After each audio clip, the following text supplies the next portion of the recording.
Good evening. Well, in this case, good morning. Ladies and gentlemen, I'm your host, Malik Washington. How you all doing this fine day or evening, wherever you all reside? I hope that everything is okay with you guys and that you guys are enduring through your trials and tribulations, or if you're enjoying yourself and life is going well for you, I wish you all the more blessings and more luck and fortune in your life if good times are ahead for you. But I apologize to you all. It's been a few weeks. I've been quite busy, still trying to mitigate my life and get things in order, as well as dealing with a special someone in my life who I love very dearly. So there is that. But things are going well with that situation.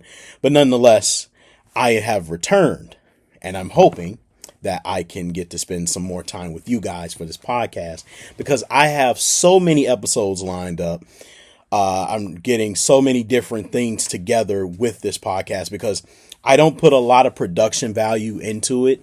And that's simply because, well, I'm trying to give you all actual substance within these episodes, give you something to think about, ponder, maybe even challenge a little bit, or just consider it, whatever the case may be. And you take the information with it what you will, which is the most imperative component of this podcast, is to give you guys the ability to think for yourselves about some of these matters, some of these conversations, some of these interpretations.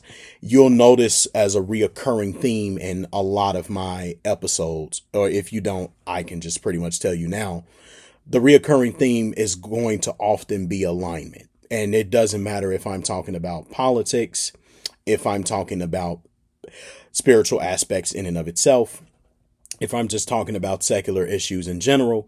A lot that you're going to notice is always going to tie back to this thing called alignment. What I believe within humanity is, you could say, a lot of deterrence from what the paths that we're supposed to be on.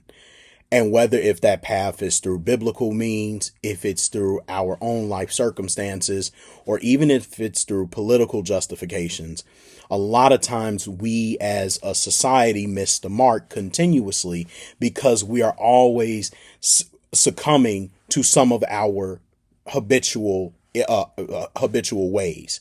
Those things can lead to us constantly falling to the wayside, not doing what we're supposed to do, reaping self-inflicting consequences we don't have to have.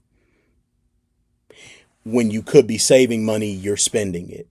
When you could be trying to repair your family issues, you continue to do things to disparage and break those family issues.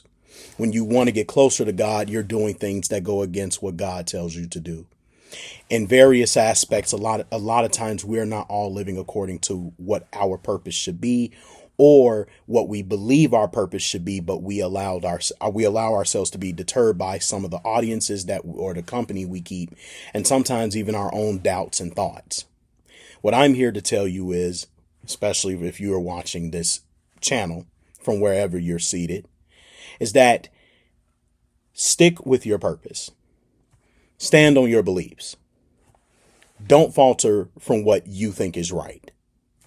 But moreover, if you are dispositioned in something, never trade that for less than stellar values, or no, that's the wrong word. You could say less than stellar rewards, because not everything before you is to your benefit. It's for the benefit of others, and it's also for others to see you fail. A lot of people would like to derail you from what you're supposed to do because they themselves have fallen from their grace. They themselves have fallen from what they're supposed to do. Or maybe they're operating in what they are supposed to do, and we're just supposed to take it for a grain of salt and say, well, if that's the path they've chosen, I certainly don't want to do that. I try to live by that concept every day, knowing everyone is not to my benefit. But I also understand that some people may not understand where my alignment is. And that's where I have to stand and say, well, this is where my alignment stands. And regardless or irrespective to how people may feel about that alignment, that's not their choice to make. It's mine. Just like it is yours when you're misaligned in something and you need to realign where you were so that you can stay on track. Does that mean that because you're in alignment, things are going to always go well? No. Does that mean that you're going to be immaculate in everything that you do, flawless in this case? No. But what it does prove is that you're seeking some type of consistency. You're not trying to be flip-flop everywhere. You're not double-minded. You're not confused about where you're going. You know the exact direction that you're headed, the confidence that you will to complete the mission or the task at hand, and making sure that you fall through with whatever it is that you proclaim that you stand on. And I think it's imperative, being someone myself who attempts to be as consistent as possible, though at times will fall short from time to time. I just think it's important that in every single aspect of any of these conversations, I'm giving you all the logic behind everything that I'm telling you, that I'm teaching you, or that I simply want you to know. And you can agree or disagree from there, from whatever your perspectives are on the matter. But the bottom line is, it's alignment. I'm not here to proselytize you. Damn sure ain't here to hold your hand. Because I'm not your parent, I'm not your God. I'm none of those things. I'm Malik Washington. And like you, I'm a human being. And I want to see people succeed. I don't want to see people fail. That's my heart. That's my intention. And strangely enough, the topic of today is actually about that intentionality. It's about the scripture, Proverbs chapter 23, verse 7. For as a man thinketh in his heart, so is he. I know I said within my thumbnail, as a man thinks, so is he. But it's as a man thinks in his heart, so is he. And so you may be wondering, why am I talking about that specific scripture? You may have heard it. If you're a believer yourself, I'm pretty sure that this scripture has come across you. You may have even heard it in your church. You may have even heard it from some of your family members. Hell, if you're a modern age individual and you're on Instagram, Facebook, or whatever, you might see some people often reference that scripture as more of a self-help data point for themselves. Kind of like a thing that if you think of yourself in this way, this is what will manifest into reality. Those kind of manifest doctrines of, well, if I believe in what I say I am, this is what I'm going to become, that sort of thing. And they try to juxtapose this specific scripture as being in relation to their self-help doctrine. But as I told you guys before, in retrospect, my channel, my philosophy, my core stance is alignment. Going according to what is actually stated and sticking with that strict adherence, right? We all have our interpretations. The Bible has always been about, to a certain degree, us interpreting what the ancient writers were conveying. But I know a lot of people in this era don't do enough studying to actually verify if what they're interpreting is correct, or if some people are taking a different interpretation in order to forward a different message, or take that message and trajectory to what their business pitch is, right? So if they're selling you motivation, they may take a scripture here or there, or as we would call cherry picking, take that, create a meaning surrounding the original meaning and creating a new context behind that. In the academia world, we would call that as almost like a form of eisegesis, right? You're taking your own interpretation and creating your own meaning out of what the actual text is saying. And that's not necessarily how that works here. As a man thinketh in his heart, so is he, is not actually about self-help, believe it or not. If you read the first 6 verses, the entire story is actually about a ruler who invites you to a feast for you to come and eat the things that are set before his table. He's a rich man, but deep in his soul, deep in his heart, deep within his intentions, he's a dainty man that is very stingy. In spirit, he's always been this way. But in your mind, because you don't have the riches that he has, because you don't live in the house that he lives in, you look at a lot of his riches as great, as benevolent, as all these different things. But the first six verses within that chapter 23, is discussing how stingy this man actually is. On the outside, he's presenting to you a table that looks filled with riches. But like we know, with riches, they come and go. The Bible often encourages you not to labor towards wealth, but rather to guard your heart towards anything that may not be to your to your benefit. And it's not to say that one can't obtain wealth, but it is to say to not build it up, build your life up towards it, simply because these things can be taken away, which is a fact. We see it with even in everyday life today. People own things and they don't even have to be rich. We've seen it all through TV, you name it. If a robber wants to come and rob you, he will rob you and he will take the things from your home and you will no longer have them. Now, naturally, or logically speaking, you can replace these things. Of course, businesses have insurance. Some people, I guess you could say individuals, depending on the product, they have warranties. So they can actually get those things replaced, assuming that they get broken or they're stolen or anything like that, right? However, in the case of scripture and strictly sticking to this is about a man who is actually a stingy host. He doesn't actually want to give you his food. He doesn't actually want for you to eat the things on his table, because deep in his heart, he dares to look at you as someone that's beneath him. So this ruler, this person who is of renown, he has power, he has accessibility, he has options. He treats you as a lesser than. And that's exactly how you're perceived, even though you think in your mind, wow, this is a great table.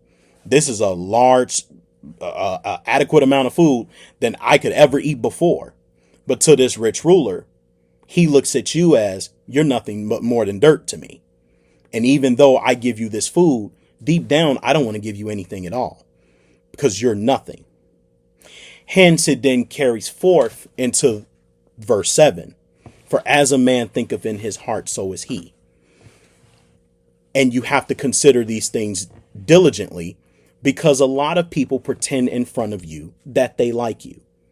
The truth of the matter is they don't. Some don't, right? Some people know how to put on a face. We all have met these people. People who will pretend like they will like you. People who think you look nice. People who think that you're God's gift to man. But deep down inside, some of them are jealous. Some of them actually don't like the fact that you may look or have certain privileges that they don't.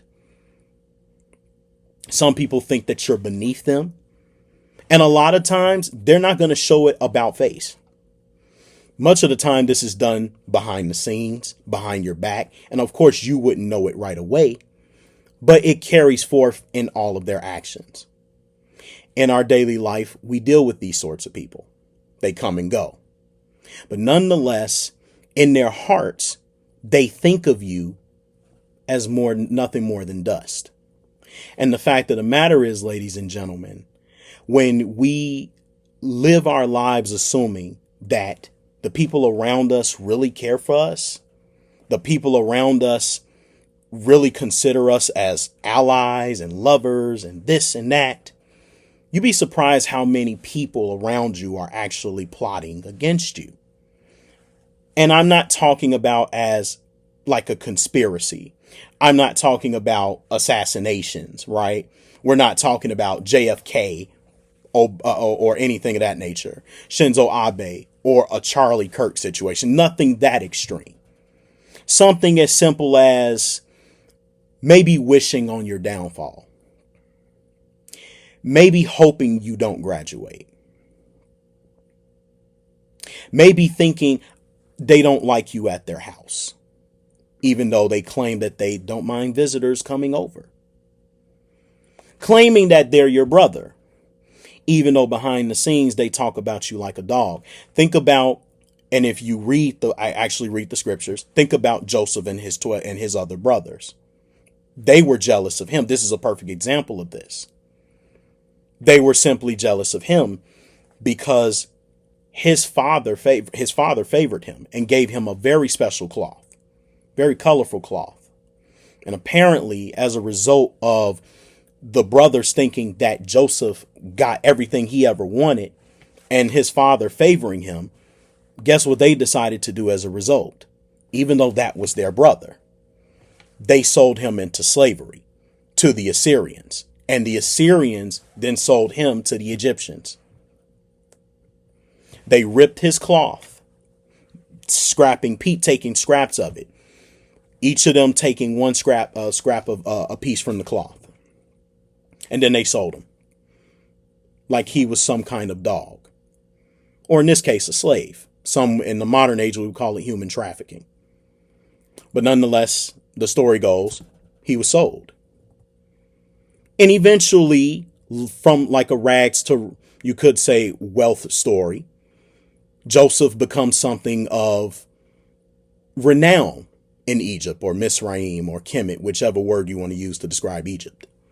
But nonetheless, he gained influence in that place. And when his brethren, including his father and mother, ended up leaving their home country to come to Egypt in order to counter the famine that they faced back in their old country, they encountered Joseph and they recognized him. But of course, because he had lived in Egypt, his appearance looked much different. But it was prophesied that Joseph would be seen and acknowledged by his brothers, because he was surrounded by, I want to say 11 stars. He was surrounded by stars and he was the sun. At least this is according to the dream that was inscripted in the book, right? So he was prophesied to be the person that his brothers who sold him into slavery would be the same brothers that would then look upon him for assistance. Even though in their minds, that's their brother. But in that same mind, he was an enemy. He didn't mean anything to them. They didn't mean any. No, I was right. He didn't mean anything to them. So that being said, this is the bottom line to this whole thing. The scripture is not specifically talking about if you think success, you will become successful. If you want a muscular body, you will have a muscular body. It's none of those things. That is a outward, or you could even say an outlier of an interpretation that has absolutely nothing to do with the context of what this is actually talking about, which is the revelation of one's character that is revealed inwardly as opposed to outwardly. Like how the Pharisees presented themselves as outwardly righteous, but they were inwardly corrupted. Things of that nature. Power hungry, but not directing people to have the intention to change or turn their minds around, change their behavioral patterns from their everyday lifestyles that were considered before God sinful. This scripture is specifically talking about how people will present before you a picture or a depiction of how much they care. But in essence, they truly don't. They actually don't want to share. They actually don't really love you. They actually don't care for you. They actually want to do harm to you. But they play these mind games of presenting themselves as such, but that's not who they truly are. Deep down inside, they're full of shit. Deep down inside, they're corrupt. Deep down inside, they want harm done to you. And you have to be very careful with who you encounter, because some people have ulterior motives. Now, am I telling you to be paranoid and accuse people and say you're trying to do this to me, or I think that you're trying to cause me harm, or I think you don't like me? I'm not telling you to do that. What I am telling you to do is be vigilant, pay attention, and listen to the underlying theme of what they say when they say certain things. Because what's going to matter at the end of the day, ladies and gentlemen, is your life and what you care about and how you want to proceed forward. If these people are not willing to align with that purpose, with what you have in mind, or whatever it is you decide to do in your life, whether if it is in Yeshua or if it's in other aspects of your life, pay attention. Everybody is not your friend. And everybody doesn't mean well just because they do good deeds before you. Sometimes this is done in deception. It's the equivalent when people do money laundering and they invest in shell companies in order to pretend as if their money is good. But on the flip side, they're actually doing illegal things behind the scenes. The shell companies are the deception.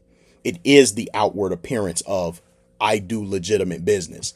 But the truth of the matter is I'm a piece of shit that really does things underground. And that's where I really make my money at. But they'll never tell you that because the idea is I want you to assume that that's who I am. But that's not really who I am. And you're not going to know that about face. And that's what that passage specifically is referencing. The intention of the heart. So as a man thinks in his heart, is in his thoughts, in his mind, in his intentions, that's who he is. That's who he reveals himself to be. Not as I think this way, so I become. No. As I think of you is how I act in accordance to what I intend to do with you. That's what that's about. The revelation of a character, not the manifestation of something that you haven't become yet. So I will leave that right there. Ladies and gentlemen, my name is Malik Washington. Have a good day or good night wherever you reside. That concludes this episode. I hope you got some perspective on the matter. Stay tuned until the next episode.